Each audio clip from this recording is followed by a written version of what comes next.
talk about the Jeremy Vine when you've been, you know, approached for that. I mean, that Yes. was that. Did you know who he was?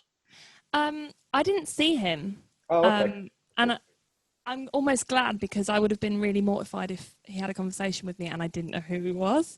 But yeah, no, I just knew because he tweeted me. So he saw me busking at Charing Cross Station, and then afterwards I went on Twitter and I was like, why have I got loads of notifications? What has happened? Yeah. But yeah. And which station was it you were busking? For that? Charing Cross. Okay. Is that where you tend to always be there, or that one? Or? I mean, yes and no. I've got a number of licenses, so I do underground stations, and that one is actually like a national rail one, so it's actually not the underground, the trains rather than the underground. Yeah. And it's funny because like busking is a really weird thing, and people can look down on it a little bit. But I mean, it's just like having a day job, really. Yeah. But I get to promote myself all the time. And I suppose there was like, when I started busking, it's always in the back of my mind that like, well, you never know who's going to see you. But I mean, it took about 4 years for someone like Jeremy Vine to see me and do something about it. So thank God I was busking. And somebody like him, rather being, you know, a music exec, or you know, it's just it's an obscure sort of thing, isn't it? You know, like Jeremy Vine, and you're thinking, it's just, it's obscure. It's a bit of a random person, because you don't think of Jeremy Vine as like, oh, he can make someone's music career. But I think it's because he's a nice guy that has made it happen. He reached out to me, and then I absolutely jumped on it and was like, give me all the opportunities. But yeah, he's just so lovely. I love him.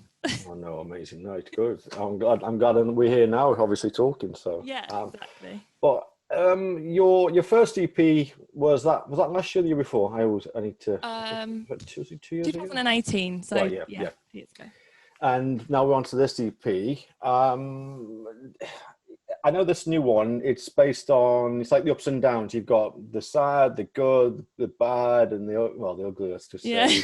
You know, right. But how does it compare to the first EP? Because I know that was quite an emotional, some of the tracks on the first EP. Yes.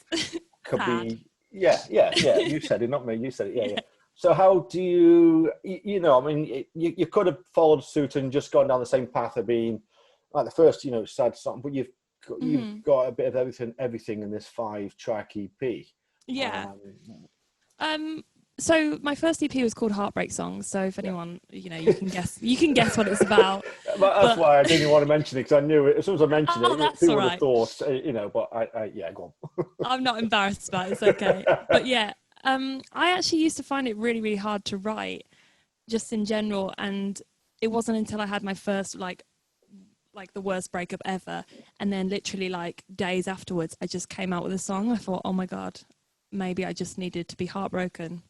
And then, I've always only really written about things going on in my own life. And when I released Heartbreak Songs, I was like, well, this is my thing, and I'm just going to write sad songs, and that's what I like to listen to. So, and then I had some major changes in my life, and I fell in love, and it just completely ruined my brand. I tell my boyfriend that all the time. I'm like, you've ruined my career. And I didn't think I'd be able to write happy songs, but turns out you can if you're in love, which is just disgusting. And I apologize. No, I mean, I'm there. I've been married for 16 years, I think it is. Oh, wow. Congratulations. And we've got a daughter. She's 12. And I must say, I played a few of your videos on YouTube on the big TV the other day. You're Not Alone, is it right?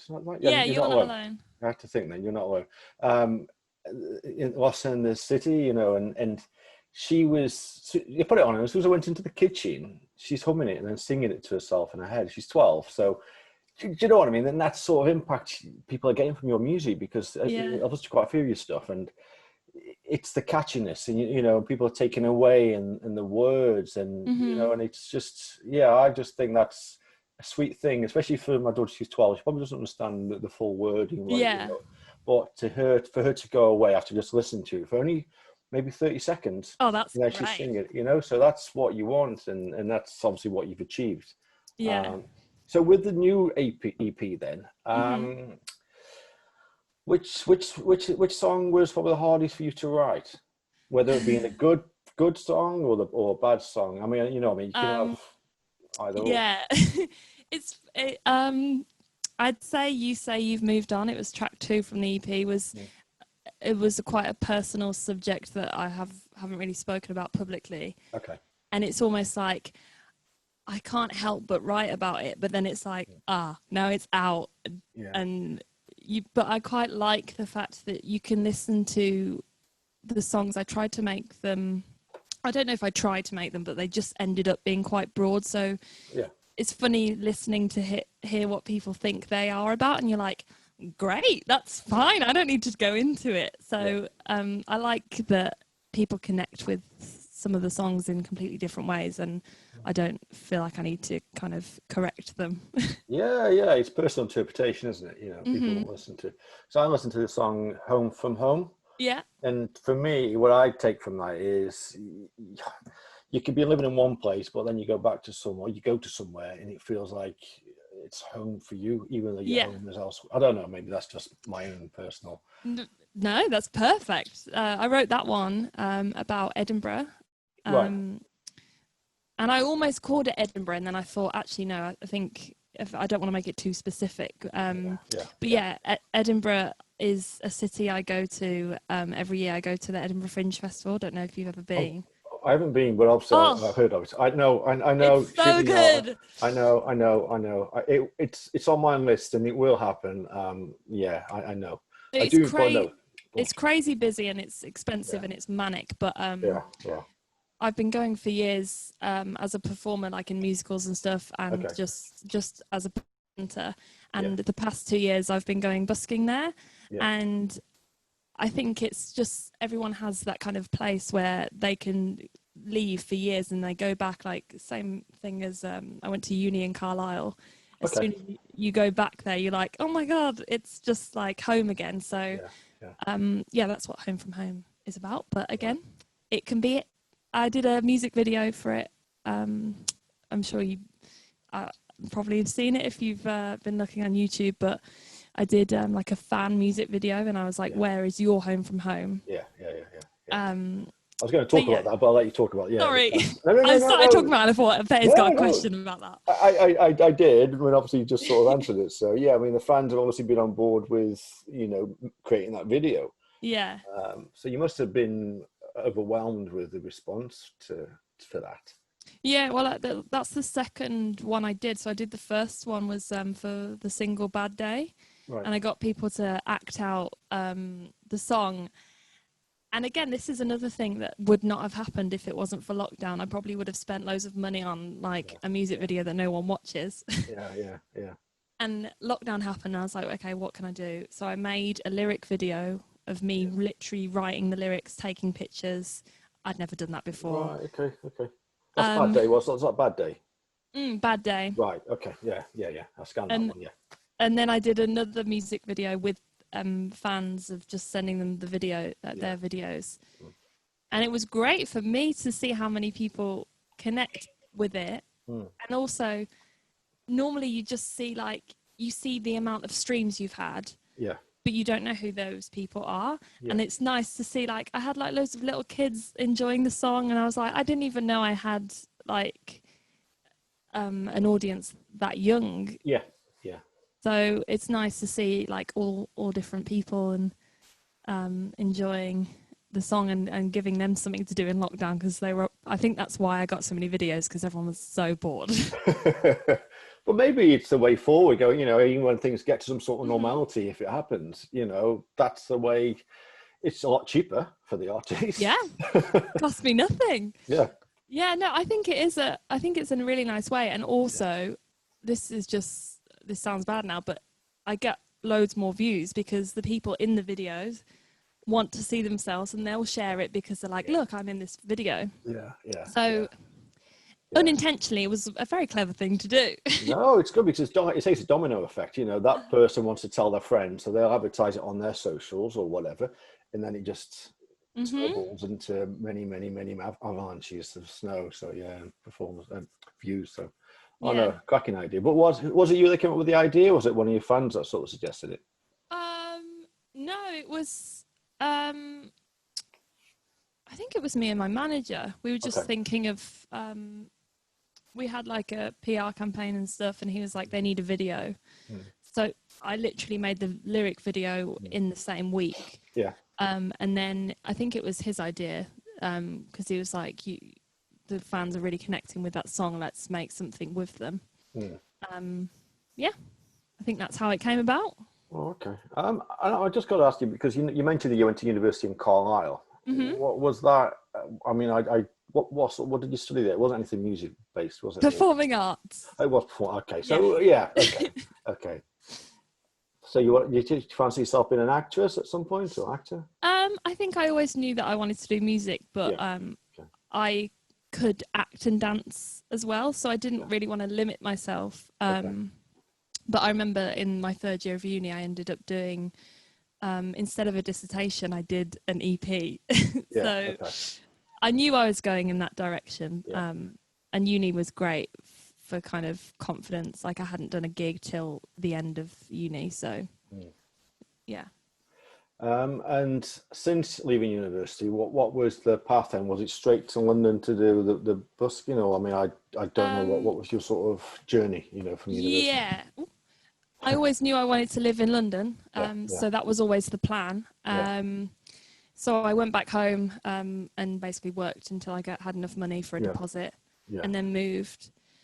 And then I kind of moved to London and was like, I'm moving to London to do music. But then you get here and you're like, oh, I don't have any contacts. I've only done a few gigs. I don't have any original material released. So it took a while. And then I started doing open mics, which was terrifying at the time. And that kind of built up my confidence. And it wasn't, I never wanted to busk. It was just, I did a busking competition. The Mayor of London busking competition or something like that. Okay. And it was just kind of talking to other musicians, and they were like, oh, do you busk? Because all of those people busk full time, and I didn't really realise that was a career choice. And after the competition, I decided to buy an amp and just started. I started at Borough Market, actually. Yeah. Where are you based? Are you I've lived in London. I'm in Cardiff, South Wales. Oh, so nice. I'm just outside Cardiff, so it's very rural, so very different to what you've got, I guess. You're very conurbation. What's the music scene like in Cardiff? It's good, actually. We've got a couple of bands. You've got Buzzard. You've got Boy Azuga, the local band. I'm trying to think of singers. I can't really think of any. Because quite a few of them are from, say, Wales, but they live in London. So it's hard to sort of give you a name who's from Cardiff but still lives in Cardiff, because, as you know yourself, so many people just like. I don't think London is the answer, and it worked for me. Yeah. But at the same time, I wouldn't change it, but I think the best thing to do now is kind of make it in your hometown before you move, because I kind of did it in the wrong way, and London is now kind of my hometown, and then I had to go back to Birmingham. I'm from Redditch, Worcestershire. Okay, yeah. So I had to then go back and be like, okay, I need to try and get a fan base here, and it was quite difficult the other way around, but it kind of worked for me, and I love living in London. I know what you mean, because if your local community, they get behind you, the community spirit gets behind, like, say, one of their own, and obviously then just perpetuating to that fan base more at home, and then obviously you can go back. But I'm glad you've done it the way you've done it. But it's and maybe, like I say, now things are different because of all social media and all the YouTube. You don't need to go to London. But, you can become a pop star from your bedroom now. So yeah, that's true. Very true. So with the EP then, which song? I mean, I know I asked before which is the hardest one for you to write. Which is the one which is your favourite on the EP? I think it's still the same one. You say you've moved on. It changes all the time, Yeah. and I think it will change live as well. But yeah, I think that's my favourite one. Mm. I don't know. I'm just looking at the list. I'm like, is it? Yeah. And I like Home from Home as well because it's so simple. I wrote that. I like that. Thank you. I wrote that literally with Joe Hamill, who is from Catalan Cane. Right, I don't know if you've heard of them, but I have heard of them. Yeah. literally my manager set me up with him to write. Okay. I had no idea who he was, and we wrote You Say You've Moved On. Yeah. And then we had about an hour left in the day before my train home, and I was like, well, let's try and write something, and then maybe I can take it home and work on it. And then we wrote Home from Home within an hour. So yeah, it's some songs just, the first one was really hard to write, and then some just come really naturally. Yeah. So how was it for you then? Like you said, the process of writing that song within an hour from, just from nothing. Was it, I mean, talk me through it then. Talk me through the process. I don't mean for the whole hour, but how did it, how did it work? Did you just think you start humming, or did you hum, or did you sort of write something down on paper, or? For me, I always know what I want to write about, the narrative of the song. So I knew at some point I wanted to write a song about Edinburgh. I'd been listening to Under the Weather by Katie Tunstall, because I'm under the weather. And I was like, I want to write a song about Edinburgh. It rains all the time, and I want to talk about that. Yeah. And the time signature, I'm really not music theory based, but the time signature of that song is apparently 6/8. Means nothing to me. I've heard it before mentioned, but I haven't got no idea. Like most songs are 4/4 or in 3/4, but this one it's 6/8. Right. And for some reason, Joe thought by me saying I want to write a song inspired by this song, he thought I meant the time signature. So he just started the piano bit. Yeah. And I think when you know what you're going to write about and you're passionate about it, the lyrics just come really easy. And that's why I don't understand why people can write about situations they've never gone through, because I'm like, where's your inspiration? But yeah, for me, it's very personal. I find that. I mean, I know I interviewed Freya Ridings a while back, and she was the same. Love her. She's great, isn't she? Yeah. But she was the same. She writes through heartbreak and all. For the first album, and there's a lot of ups and downs, and it comes from the heart. But you've got to experience. I always think them experiences, whether it be good or bad, so it allows you to write about them. But like you just said, some people write about things which they've never experienced, and just there's no emotion in it. It's not from the heart. Even when they're singing it, you just think there's something missing here. That's why I don't think I could take someone else's song either. So if someone, obviously you can write for other people, and if I've been approached before by just literally random people, no one special, but they're like, oh, I've got this song, you should sing it. And I'm like, no, because I wouldn't, I don't know, I can do cover songs, but I wouldn't want to release something that someone wrote for me. I don't think it's very authentic. Is that the right word? Yeah, original. Yeah, that's true. So, with obviously with lockdown, it's made you more creative. And so have you got an abundance of tracks you've written now? We're talking 10, 50, 100 tracks? No, a bit. No. Okay. I definitely have been writing more. Yeah. I am the least motivated person to write. I love writing, but I find it quite hard to sit myself down and be like, you are writing today. And that's why I co-write a lot, because I can book it in and I'm like, I know I have to write that day. Okay. But yeah, my manager's been basically saying, this is your time to write.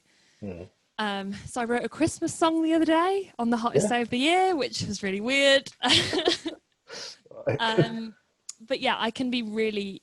The problem with writing in lockdown is you don't have a lot of inspiration.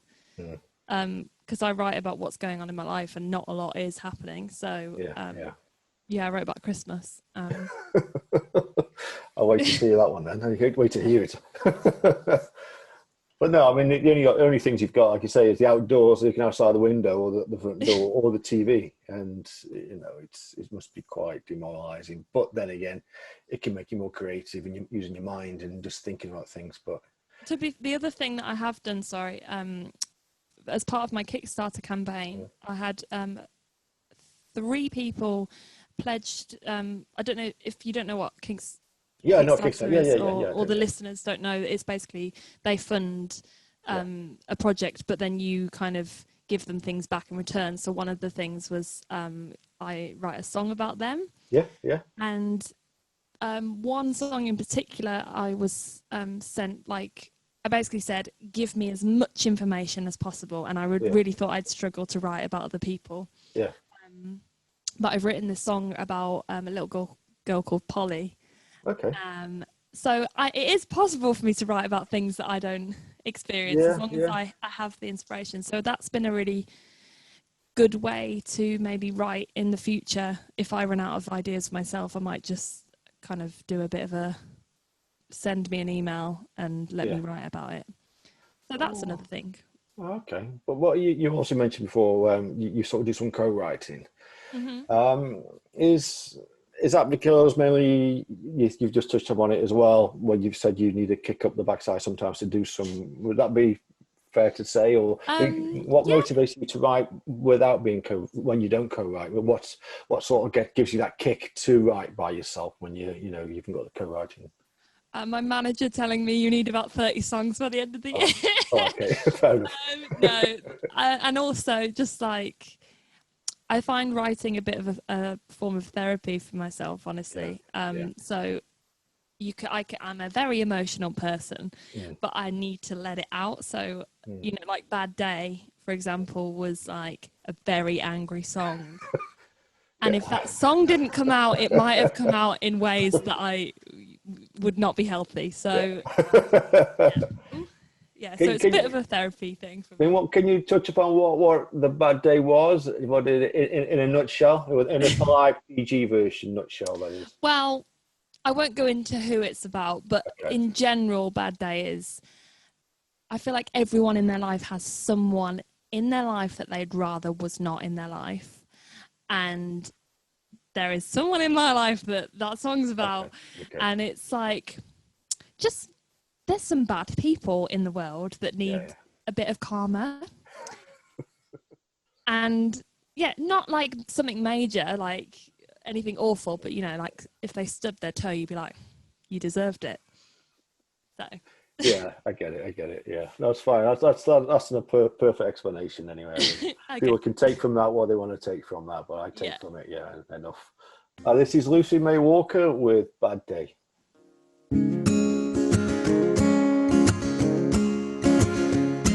You messed things up on the day you showed up, thinking that you had all the answers. You really took a chance, said, didn't you spare a thought? Haven't you heard before? I guess it didn't even cross your mind when you stepped over the line. And I know I should've wished the worst on you, but when you self-checkout, I hope your items don't go through. And if you stood on Lego, well, it wouldn't be a shame, 'cause I hope you have a really bad day.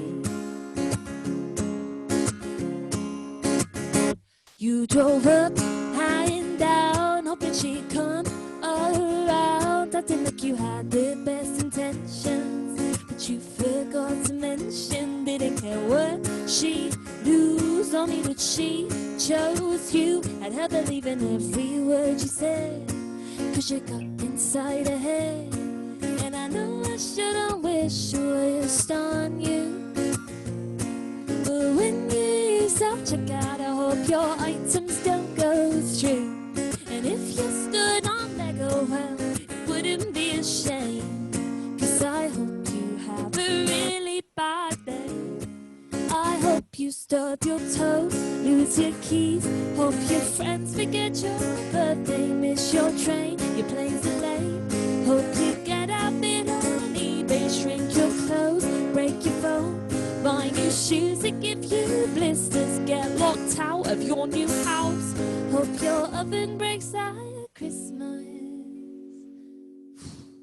And I know I shouldn't wish the worst on you, but when you self-check out, I hope your items don't go through. And if you start on Lego, well, it wouldn't be a shame, 'cause I hope you have a really bad day. And I really hope she leaves you someday.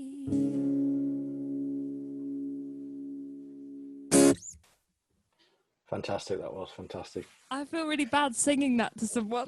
Oh, no, no, it's wonderful. And Lucy, would you mind singing You're Not Alone? I wouldn't mind.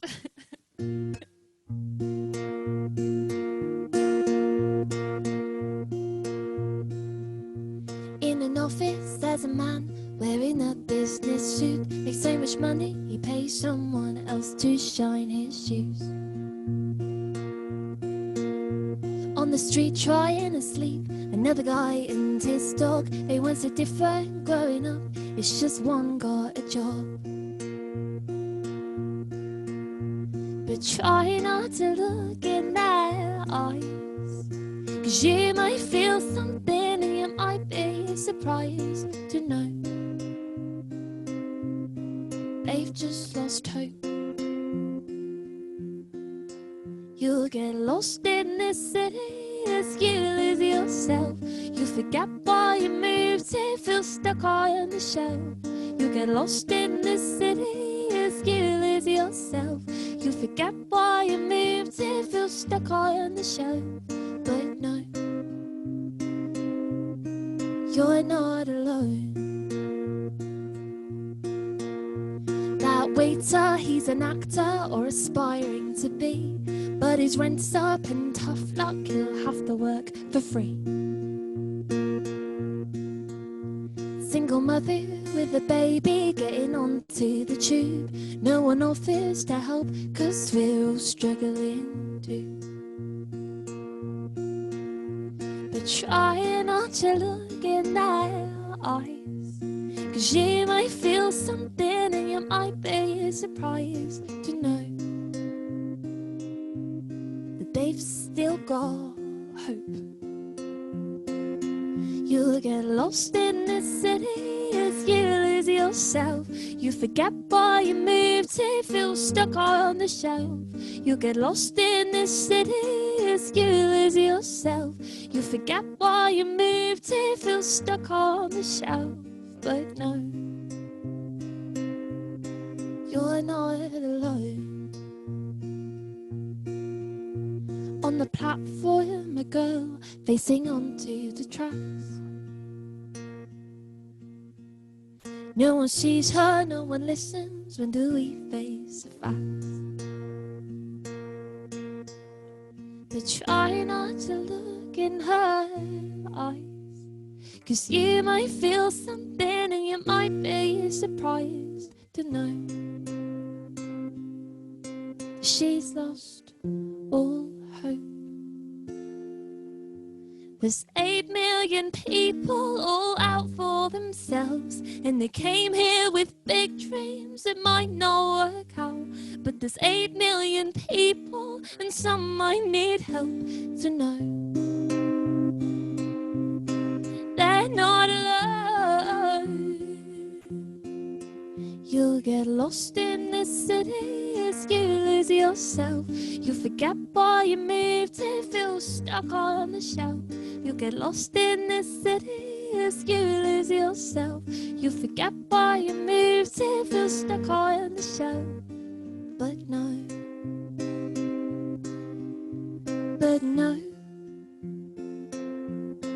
you're not alone. You're not alone. You're not alone. You're not alone.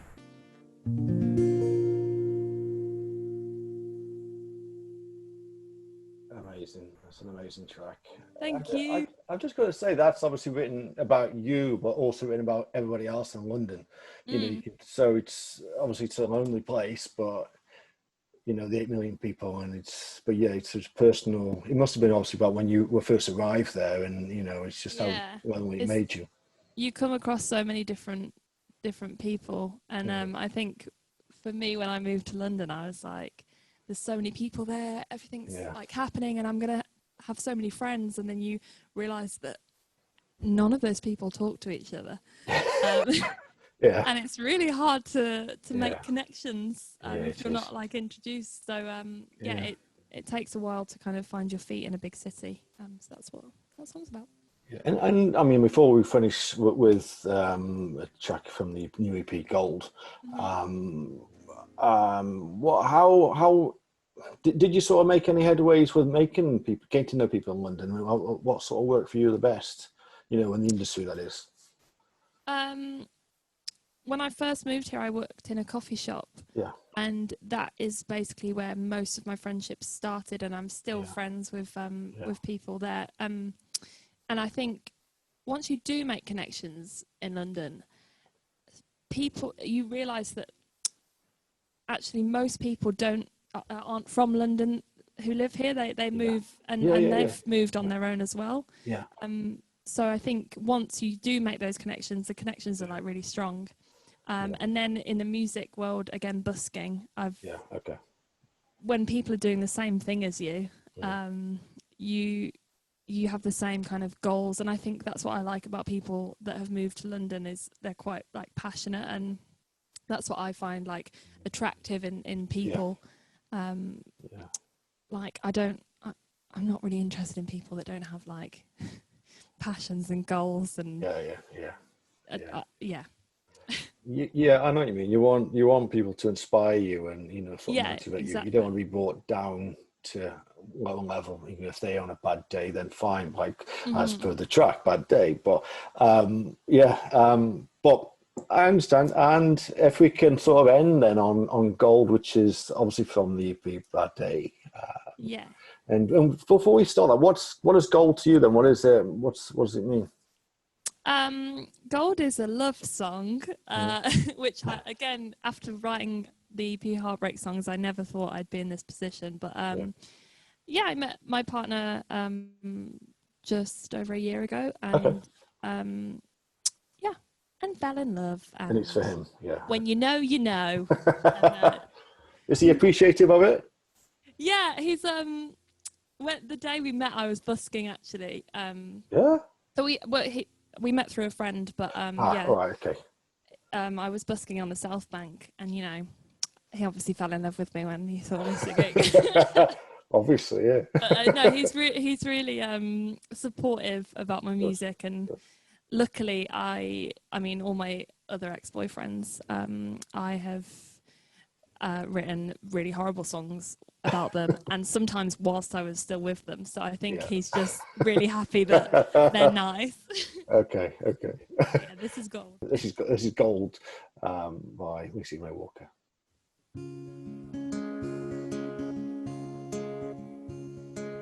Hold my hand, let me try to understand. I know it's hard to open up your heart, but we'll take it slow for you and me to tell the truth. I know you're scared, but I'm not going anywhere. I was doing fine without you in my life. Maybe that's why the timing was right. Used to singing love songs, forgetting all the words wrong. But now I feel I know what they're talking about. I know where you used to live, if you slept in bunk beds as a kid. There's so much more for me to learn about you. Like where you traveled at 22 and the first girl who broke up with you. But I know enough to know your eyes are honest and your heart is gold. Gold. gold. Your eyes are honest and your heart is gold. We've both been hurt before. Now we're older, we feel it more. I know you're scared. That's a feeling we both share. I was doing fine without you in my life. Maybe that's why the timing was right. Used to singing love songs, but getting all the words wrong. But now I feel I know what they're talking about. I know where you used to live if you slept in bunk beds as a kid. There's so much more for me to learn about you. Where you traveled at 22 and the first girl broke up with you. I know enough to know your eyes are honest and your heart is gold. Gold. Gold. Gold. Gold. Gold. I know where you used to live if you slept in bunk beds as a kid. There's so much more for me to learn about you. Like where you traveled at 22 and the first girl who broke up with you. But I know enough to know your eyes are honest and your heart is gold. Gold. Gold. Your eyes are honest and your heart is gold.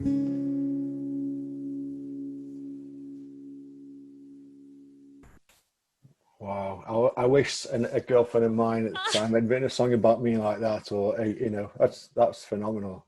Oh, it's cringy though, isn't it? Like, I still hate the fact that I'm writing songs like that. It's so disgusting, and I've got some in the bank that are even worse. Like, No way. That's not that bad. I mean, I think it's quite well. It's very good. It's not. It's very good songs. Very good song. Thank you. I just hope we never split up. Otherwise, it'll be so hard to sing those. I mean, I'm not saying you will, but can you imagine worst case scenario? That becomes like your biggest hit, and then you get married to somebody else. It's not going to happen. But, yeah, that would be. It'd just be difficult, wouldn't it? But maybe that's why I've never written nice songs about people before either, because I'm like such a bitter person that I'm like normally so sure they're going to turn out badly. But I think it's a good one, so we'll keep him. But you also, it's good that you write about the positive songs and the negative, you know, some negative songs as well. So you've got the balance there. You're not just going to be the like Alanis Morissette, a Jagged Little Pill album. It was very, very negative, and you know, still genius album. But you always think Alanis very, very sad, and you know. But if you've got in your repertoire, you've got the good and the bad. You know. Yeah. And I'm a happy person in between the songs. If you ever see me play live, I'm like very much banter in between the Heartbreak songs. So trying to keep it light at some point. And next time I'm in London, I'll message you to see where you are. If you're still busking, I mean, you might not be busking, but if it's all back to normal, find out where you are so I can come and listen to you. So. Yeah, well, I was about to say fingers crossed I'm not busking, but if it's because of coronavirus, then obviously. I mean, hopefully at some point I won't have to busk to make a living, but it's looking like I'm going to have to keep doing it for a couple of years, but fingers crossed. You don't know. I mean, hopefully not, you know, and this is, you know, the start of something, you know, big for you, and, you know, let's hope. Yeah, I hope so anyway. Crossed. Yeah. Oh, well, thank you. Well, thank you for that. I really appreciate it. It feels quite surreal. I mean, it's not the first time someone's done this to sang to me, but obviously it's going to be seen by a lot of people. But for to be me just nodding away with my earpiece and it's quite intense, isn't it? You've probably got a big screen with just my face on it, haven't you? Thinking, is he smiling? Is he angry? Or I know. It's like, should I look at the camera? Should I look away? And I've also got obviously I'm at my flat and I can see there's a couple literally right opposite me looking at me thinking, what is she doing? So you'll see me looking at them at some point. Yeah, I did see that. Yeah. Working from home. Well, no, thank you for your time. It's been really, really appreciated. And I wish you all the best for the future. Thank you very much. Nice to meet you.